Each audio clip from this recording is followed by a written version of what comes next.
Self respect বলতে একটা কথা আছে, আপনার যেখানে সম্মান পাবেন না, মূল্যায়ন করবে না আপনাকে কেউ, সেই জায়গা থেকে আপনি দ্রুত বেরিয়ে আসুন। সেটা আপনার ফ্যামিলি হতে পারে, ফ্রেন্ড সার্কেল হতে পারে, যে কেউ হতে পারে। যেখানে আপনার সম্মানটুকু থাকবে না, সেখানে আপনি কখনো দাঁড়াবেন না।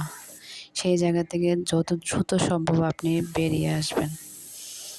আপনার সব কিছু যেখানে যাবে যাক, যেখানে আপনার দাম থাকবে না, আপনাকে মূল্যায়ন করা হবে না, সেখানে যদি আপনি কথা বলতে যান না, বা যেখানে আপনার কোনো কিছুই থাকবে না, কোনো অস্তিত্ব থাকবে না, সেখানে আপনি কখনোই কথা বলবেন না, সেখানে আপনি দাঁড়াবেনও না।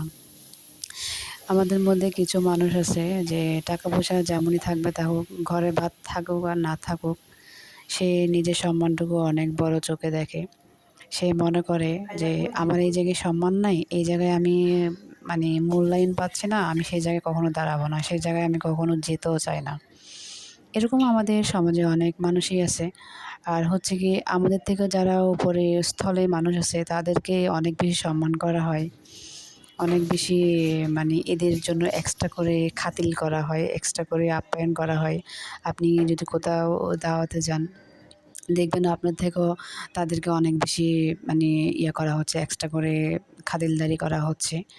তো এরকম আপনার রিলেটিভের মধ্যে যারা অনেকে একটু মানে কম টাকা পয়সা, তারা কিন্তু তাদের মতো ওরকম সম্মানটুকু পায় না। তো ওই মানুষগুলা সবসময় তাদের বুকের ভেতরে একটা চাপা কষ্ট থাকে, যেটা কখনো কাউকে প্রকাশ করা সম্ভব হয় না।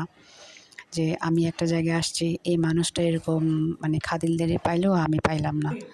এটা অনেক ফ্যামিলিতে আছে, অনেকের কাছে এটা জানা। আমার মতো অনেকের এটা জানা আছে। আমাদের সমাজে এই কাজটা, এই কর্মকাণ্ডটা অনেক বেশি হয়। যাক, আমি অনেক কথা বলে ফেলছি আজকে, অনেক বকবক করে ফেলছি। তো হচ্ছে কি, আমি মনে করি সবার আগে আমি, তারপর আমার অন্য কিছু।